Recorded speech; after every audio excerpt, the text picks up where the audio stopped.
हमारी आज की कहानी है अली अंगूठा। एक दफ़ा का जिक्र है कि एक जोड़े के यहाँ एक लड़का पैदा हुआ जिसे वो अली कहते थे।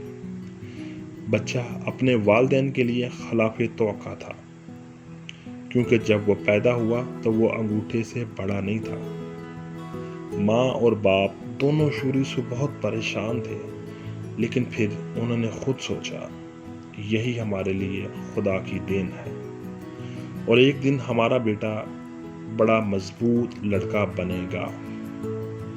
लेकिन साल गुजरते गए और अली बिल्कुल नहीं बड़ा हुआ। वो अंगूठे की तरह छोटा रह गया। हर शाम रात खाने पर माँ अपने बेटे के लिए मेज पर जगह रख देती। वो इसके सामने एक छोटी सी प्लेट रख देती और इसमें एक चाय का चम्मच सूप से भर देती। अली के पास एक छोटा सा प्याला भी था, जिसे इसकी माँ पानी के एक कतरे से भर दिया करती थी। घर वाले जब घर पर होते तो सब ठीक था, लेकिन माँ बाप अपने बेटे की वजह से शर्मिंदा थे, ये सोचकर कि अगर किसी ने इसे देखा तो वो नौजवान लड़के को छेड़ेंगे। इसलिए उन्होंने इसके घर के अंदर हमेशा नज़रों से पोशीदा रखा हुआ था। मज़ीद कई साल गुजर गए और बिलाखिर अली ने अपनी 20वीं सालगिरह मनाई। वो अभी भी अंगूठे की तरह छोटा था, लेकिन इसकी आवाज़ बहुत गहरी और बहुत बुलंद हो चुकी थी। दर हकीकत अगर कभी कोई इनके बेटे को बोलते हुए सुनता तो समझता कि ये किसी बड़े आदमी की आवाज़ है। अली एक बहुत उदास नौजवान था, क्योंकि इसका कोई दोस्त नहीं था और इसे अपना सारा वक्त अपने वालिदैन के घर के अंदर छुपकर गुजारना पड़ता था। एक दिन अली के वालिद अगले कस्बे में बाजार जाने के लिए तैयार हो रहे थे। बूढ़े आदमी ने रात होटल में गुजारने का इरादा किया, क्योंकि वो रात होने से पहले वहाँ तख्ता और वापसी का सफ़र नहीं कर सकते थे। अली ने अपने वालिद से इल्तिजा की कि इसे सफ़र में साथ ले जाएं, लेकिन इसका वालिद इस ख्याल से बहुत परेशान नज़र आया। इसने कहा, हमने आज तक आपको कभी बाहर नहीं निकाला और मुझे यकीन नहीं है कि मैं अब ऐसा कर सकता हूँ।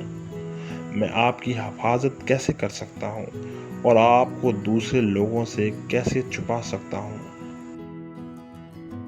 ये आसान हो जाएगा, अली ने अपनी गहरी तेज आवाज़ में जवाब दिया।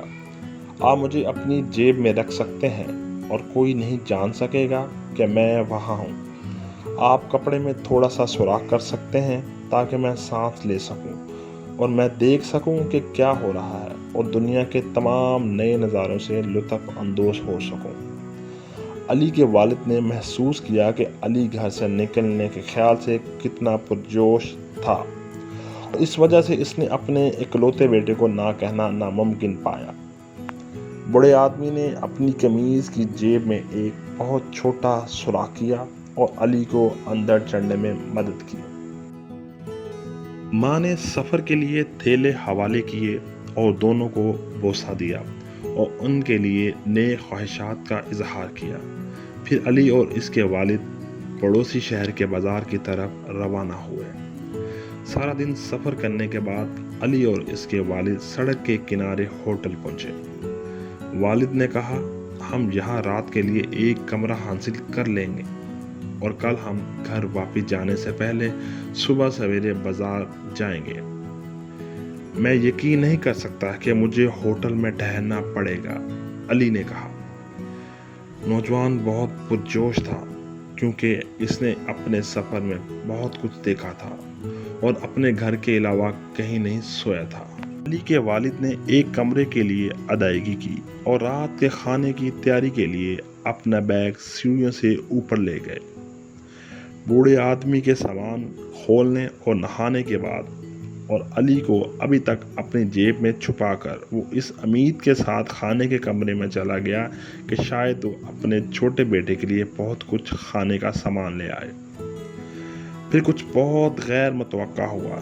जैसे ही तमाम मेहमान रात के खाने पर बैठे, चोरों का एक गिरोह होटल में दाखिल हुआ। बेरहम दिखाई देने वाले मर्दों ने, जो कि 3 थे, बंदूकें उठाईं और हुक्म दिया कि हर मर्द और औरत अपने रकम और जो भी कीमती सामान इनके पास है वो हवाले कर दें। तमाम मेहमान बहुत खौफजदा थे, जिनमें अली के वालिद भी शामिल थे, लेकिन उन्होंने ऐसा ही किया जैसे कि उन्होंने कहा गया था और अपने बटुए और जेवरात को चोरों को देने के लिए मेज़ों पर रखने लगे। अचानक कहीं से एक बहुत तेज और बहुत गहरी आवाज़ आई, अपनी बंदूकें नीचे करो। आवाज़ ने हुक्म दिया, मैं वहाँ आ रहा हूँ और मैं तुम्हें पकड़कर पुलिस के हवाले करने जा रहा हूँ। कोई नहीं जानता था कि आवाज़ कहाँ से आ रही है। चोरों ने खाने के कमरे के चारों तरफ नजरें दौड़ाई, लेकिन कोई शख्स तलाश न कर सके। फिर आवाज़ आई, इस बार पहले से भी ऊंची आवाज़ में, मैं तुमसे तुम्हारी शरारतों का बदला लूँगा। मैं इस बात को यकीनी बनाऊँगा कि तुम कई साल जेल में गुजारोगे। चूँकि चोर ये नहीं बता सकते थे कि आवाज़ कहाँ से आ रही है, इसलिए उन्होंने खुद को बावर कराया कि इसका ताल्लुक किसी भूत से है। और अगर चोरों को पुलिस से भी ज़्यादा किसी चीज़ से डर लगता था तो वो भूत थे। अचानक चोर अपनी बंदूकें छोड़कर होटल से भागे और अंधेरे में गायब हो गए। अगरचा मेहमान खुश थे कि डाकू भाग गए हैं, लेकिन वो भूतों से डरकर अपने कमरों में भागकर छुप जाना चाहते थे। फिक्र न करो, अली के वालिद ने कहा, ये कोई भूत नहीं है जो बात कर रहा है, ये मेरा बेटा है। और इसके साथ ही बूढ़े आदमी ने अपनी जेब में हाथ डाला ताकि अली इसके हाथ पर चढ़ जाए। फिर इसने अली को आहिस्ता से मेज़ पर बिठाया ताकि तमाम मेहमान हेलो कह सकें। मुझे यकीन है डाकू अब वापस नहीं आएंगे, अली ने अपनी गहरी तेज आवाज़ में कहा। इसके चेहरे पे इन तमाम हमचइयों की वजह से एक बड़ी मुस्कुराहट थी। अगर आपको आज की वीडियो पसंद आई हो तो कमेंट सेक्शन में लाजमी बताइएगा और लाइक करना ना भूलिएगा। तब तक के लिए अल्लाह हाफिज़, मिलते हैं अगली वीडियो पे।